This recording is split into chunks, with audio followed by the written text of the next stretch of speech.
As you all probably know, over the weekend, and Frank Powers passed away in his sleep. I want to express on the part of the board and the staff of the MTA our deep regret and sympathies to his family. In the short time that I knew him, he truly impressed me as a very, very nice guy. Always had a very cheerful way about him and a very bright tie he wore every time I saw him. He's going to be sorely missed around here. He was a very determined and devoted board member, and we're all going to miss him very much. And our sympathy and best wishes to his family.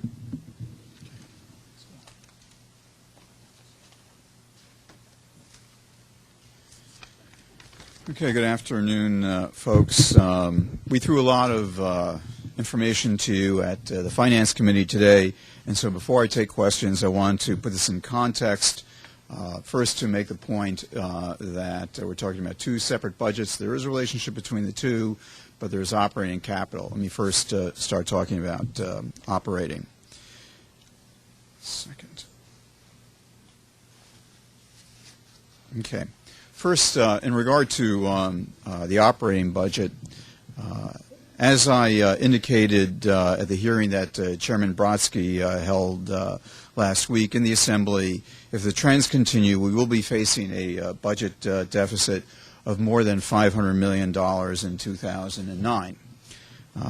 Again, as we indicated at the Finance Committee, today we reported real estate revenues are down another $42 million compared to our budget projections, putting us at $122 million behind our year-to-date figure for this point of time. These shrinking revenues, combined with escalating gas prices and potential decreases in other tax revenues, are causes for great concern to us. We will be laying out our preliminary plan as to how we will propose that the MTA deal with this situation in July. That is when we present our preliminary financial plan. We will be discussing a variety of potential scenarios. We remain hopeful that revenues will rebound and subsidies will increase. But if they do not, then we will, of course, have to consider fare and toll increases and/or and/or service cuts. No service enhancements. We obviously are in the context of this challenging financial circumstances. Will not be putting forward the service enhancements for this period. We indicated we'd come back to you this month to do that. As we indicated earlier this morning, we're making some service modifications following our guidelines that are consistent with board approvals that we've gotten previously. New York City Transit will be funding those modifications internally. In terms of belt tightening, I want to emphasize that the MTA has already taken significant steps to tighten our belts.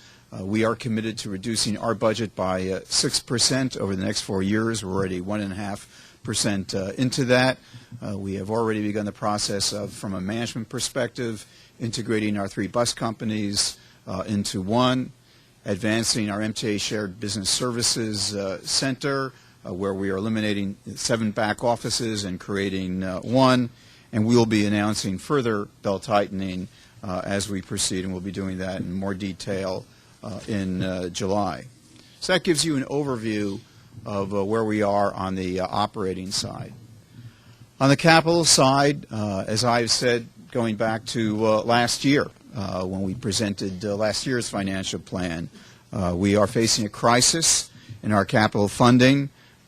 Similar impacts, but different causes. As I've indicated previously, publicly, we are facing a $15 to $20 billion shortfall with our proposed capital program.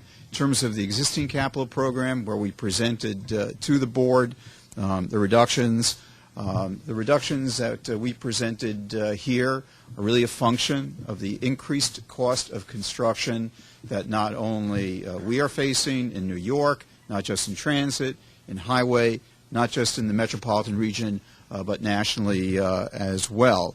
I think many of you are familiar with the fact that we commissioned a Blue Ribbon panel to control construction costs. We're in the process of implementing those recommendations, and that is proceeding.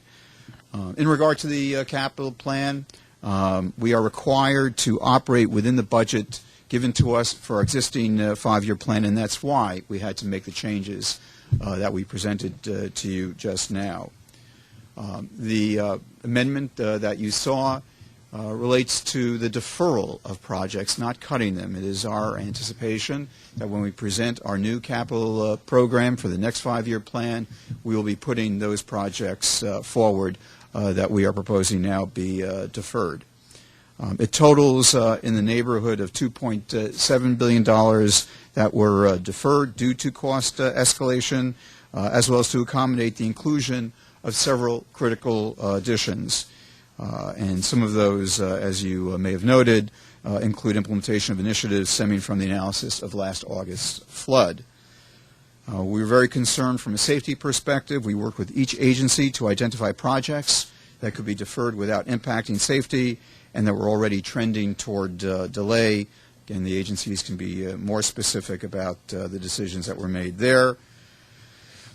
We are looking forward to the first meeting of the Ravich Commission. That will happen later this week, and that commission will be addressing both our longstanding operating deficit and the $15 and $20 billion gap in our upcoming capital program that I just referred to. These are huge issues facing the future of our transit system, and we look forward to working with the Commission as well as the other elected stakeholders in dealing with them. And with that, throw it open to question. No question. I just have a question. You said again, work within. Good afternoon, Mr. Donahue. Good afternoon, sir. It's increasing from 22 to 23 billion. Is that? I thought when you used. Talking about the gap, the total gap. 15 to 20 billion is the. I'm talking about this amendment. Is it actually increasing spending, or is it a shift? It's adjustment. It's a purely adjustment within the frame of the 17.7 billion state capital budget. That reflects the inclusion of the full funding grant agreement. Okay. On the federal side. Otherwise, it basically. That's federal funding. State. Okay. And that's purely on the federal side. That's the FFGA, which you've written about.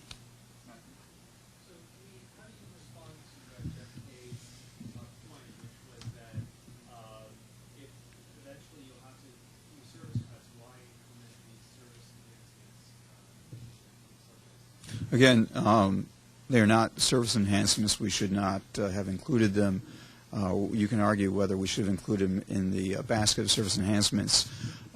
They are service modifications, and we felt that it was appropriate for us to implement them this year.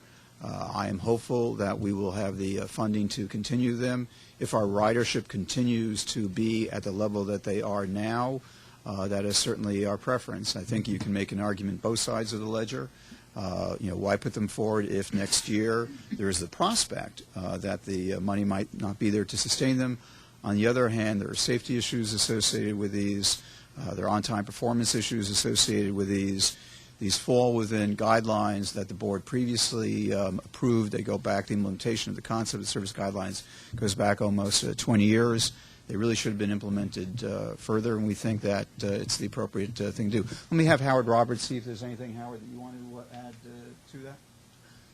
No, the only thing I would say is the old expression about killing the goose that lays the golden egg is kind of stupid on our part as a transportation organization not to be providing enough service to bring in continued increased revenue. These are not new lines. These are not extensions of lines. This is simply trying to provide enough space on the subways for the people that want to ride and want to pay us money to do so. This is a process that should have gone on a regular basis over the last 3 or 4 years. It did on the bus side. It did not on the subway side. And we are simply doing what it is we should have been doing all along. Were any of those included, what the new states here, were any of them included in the previous service? Yes, they were. In retrospect, they probably should have been listed separately, quite frankly. That's really, I think, the mistake we made. This might be premature, but the last fair increase was about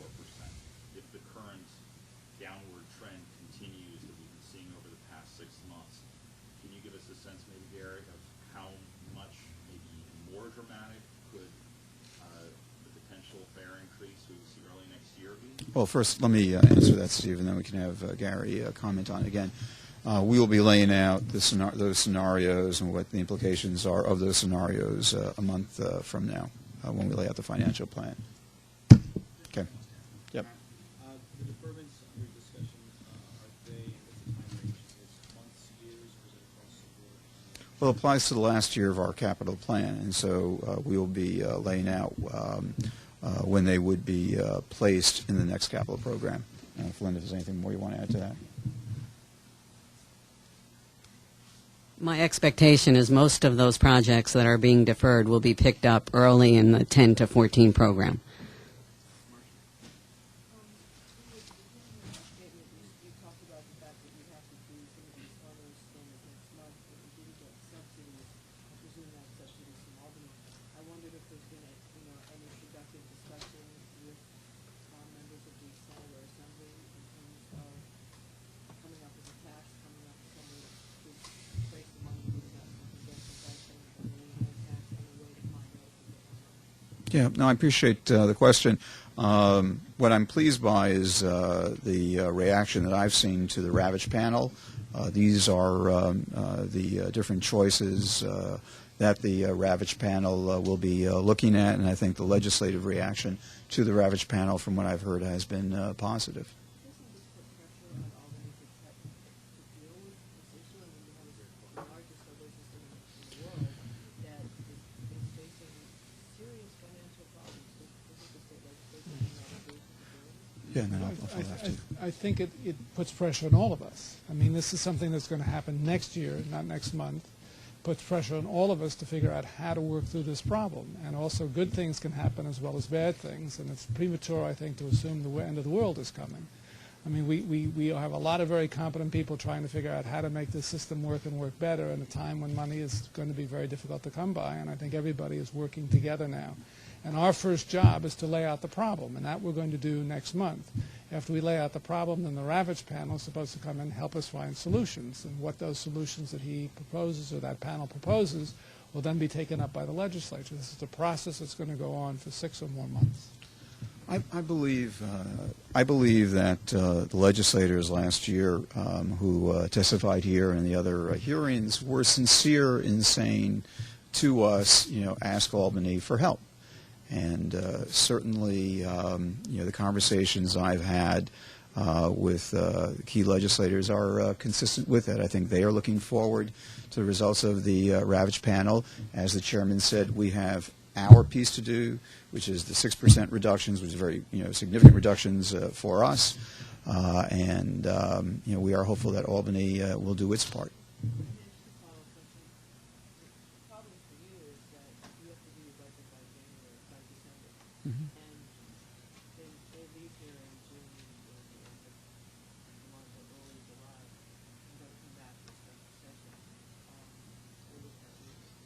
We'll have more to say about that at the July presentation. A lot of grim news today, financially. I'm wondering, it seems like your riders should be feeling very nervous facing all this almost $3 billion in cuts out of that capital plan, operating budget way over in expenses, way under in revenues. What are riders supposed to take away from that? In terms of the overall view, as I indicated at the Brodsky hearing and have indicated previously, I think I put myself on fire in terms of what we're looking at on the capital budget side. On the operating side, I think that the New York City Transit expenditures, as Howard Roberts indicated, will be managed. So I don't think that will be problematic. It's more the revenue stream on the operating side with the real estate taxes and the urban taxes that that are particularly challenging. Repeat what I said. Repeat what I said to Chairman Brodsky's panel. There is no question that the MTA has been facing a crisis on the capital side and has been facing $6 billion of deficits over these current 4 years. It's something that needs to be addressed, and we look forward to doing that. And we ask that the riders, our strap hangers, and the public, continue to pay attention to this public debate. Well, I think that I've been, very outspoken about how, how we have faced $6 billion of deficits, over the 4 years from when I arrived here, from calendar year 08 to 12. I think that we're taking this challenge to a higher level. But certainly we have been talking about how challenging a situation we face both on the operating and capital side to this point, but we're going to be doing a lot more of it simply because we are really approaching a time of reckoning. One last thing, I'm sorry. In terms of you saying these aren't cuts, these are just deferrals in the capital program. You have no idea how you're going to fund the next capital program. I don't see how the riders can feel comfortable in you saying it sounds like in you saying, oh, just wait. Well, no. I don't mean to say that the riders. I mean, Willie, I'm not trying to say that the riders should feel comfortable. I think that riders should be concerned. I am hopeful that the recommendations of the Ravich Commission will address these concerns, but I certainly believe that riders should be concerned about what we're looking at, both on the capital and operating side, without question.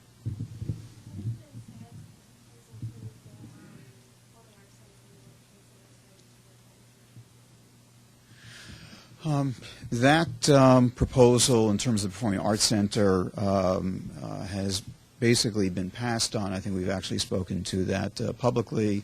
We've actually looked at a variety of proposals for the Fulton Station, Urban Park, a public-private partnership on top of the structure, and we are now looking toward looking at the alternatives of putting a structure on the Fulton Street station.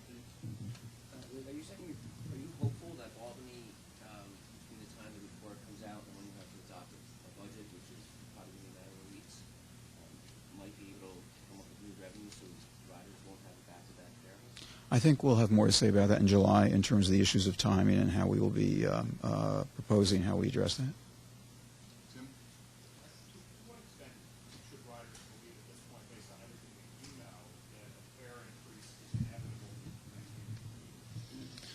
Again, I would not say that a fare and toll increase is inevitable. I'll have more to say about that in July. If the MTA does not receive, assistance from Albany and its funding partners, then there is a real prospect of that happening. Again, we'll have more to say about that in July, but that's where we are.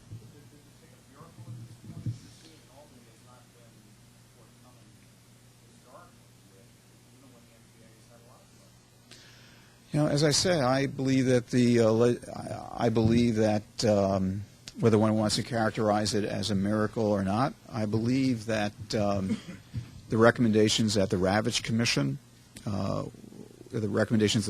will come up with, both for the operating budget and the capital budget, will be embraced by the legislature and the governor. That's the plan. I mean, the plan is, again, going back to what Willie said, should riders be concerned? Absolutely. Am I concerned? Absolutely.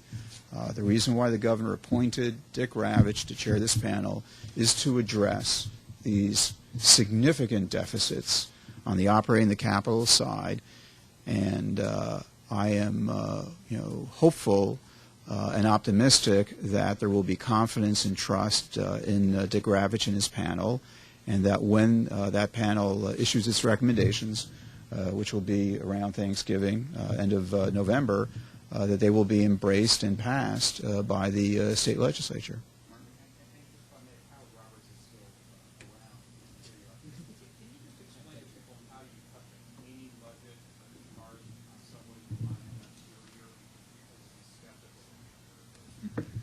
Yeah, well, we put in last year, and there was considerable discussion on it, several policy initiatives. And part of that policy initiative was a quality control program that we instituted on the 1 and the L lines, and that program was directed at sending cars out as perfect as we possibly could get them. No scritchiti, no graffiti, no body damage.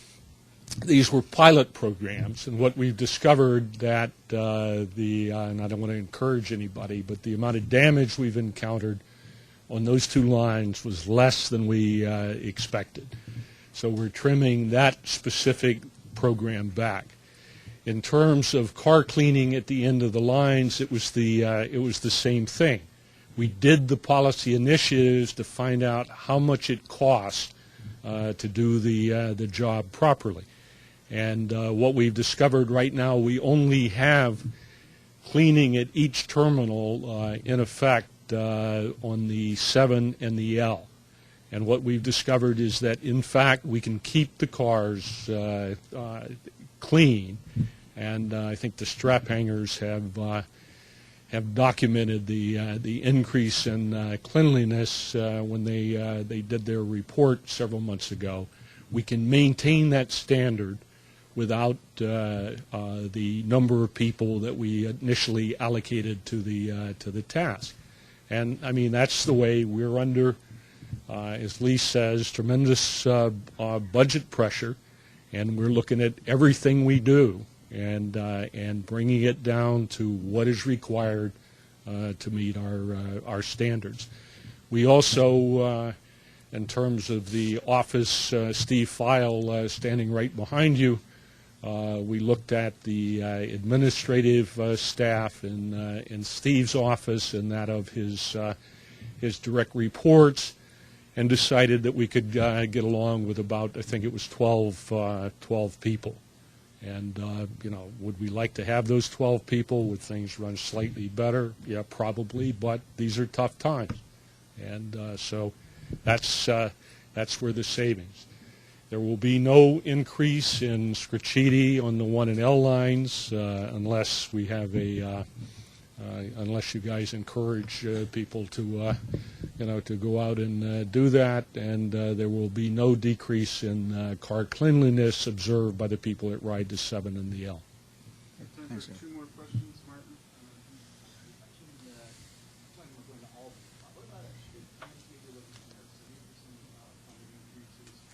And secondly, are you putting too much faith in the Ravich Commission? I mean, there's been, MTA's capital needs has been a consistent issue.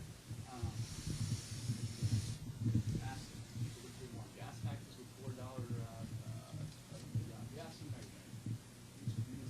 Meter tax. I mean, what funding mechanisms do you think exist that could help MTA Well, I'm putting my faith in everybody. Putting my faith in the media, that you will communicate to the public how critical these issues are. On the operating side, the need to have the level of service that we provide, and on the capital side, the need to have a robust capital program so we do not revisit the horrible days of the 70s and 80s. I'm putting my faith in the legislators, because I think at the end of the day, they also recognize how significant the MTA is to the future of the region, to the future of the country, in fact. Putting my faith in the Ravich Commission, because I think that Dick Ravich will put out a fair and good report, and put my faith in the public, that they, following the intense conversation that will ensue over the next several months, although I think we've tried to set it up. I know I tried to set it up during the congestion pricing proposal. We used that opportunity to make the point about how important the MTA was. It was all about the MTA's capital program. And I am hopeful and confident that the public at the end of the day, which is what this is all about, will demonstrate that the future of the MTA is vital and needs to be assured. So I would say that my faith is placed throughout. Last question. Lee, what impression do you think the public gets when, as the finances of the MTA are tanking, that you yourselves are renegotiate your contracts to give increases and bonuses that most people can't say? Do you think that you've hurt your Well, certainly, I think that I would prefer that the timing of that it would have been different. First, let me say that this was a cost of living adjustment. There was a provision for small performance bonuses further on, which I may or may not get, depending upon how things play out. But secondly, what's most important is that we are at an increasing disadvantage competitively in terms of either retaining or attracting the best and brightest to the MTA. The Transit Authority and MTA are offering salaries that there are smaller transit properties that are smaller than New York City Transit, smaller MTA, that are providing a higher level of compensation. And again, so our ability to retain and attract talent is significantly at risk. The reality is the salary structure for the MTA is set in relationship to my salary. In terms of timing, this is an issue that I was focused on from the time this job was offered to me. And over the past year and a half, there has never been a good time. We have basically been in a constant discussion about fares and tolls in that period. And now, with what we're looking at in terms of calendar year 09, it is likely that the discussion of fare and fare increases and service reductions is going to continue for at least the next year, possibly more, depending upon how this plays out. And so, wish that would not be the case. But unfortunately, I think this timing, is no worse than what we were looking at. And the choice that the chairman made with me, who sets my salary, and that I made in relation to everyone's salary besides me, was that the risk that we took in terms of attracting and retaining talent, which is so critical to the MTA system, was something that we couldn't take. Anything else more you want to say? I think you all really should realize that relative to the other transportation systems in the United States, our people are paid less and actually have more responsibility. So think it if you were of a management employee of the system and you saw this, you would be more likely to take a job from another place who was actually offering more. So we have to do all we can do to keep our talented people here and not have abandoned us to, say, Los Angeles the way the Dodgers and the Giants did. So we have a lot of good people and we don't want to lose them, and this is just part of that fight to keep them. Thank you.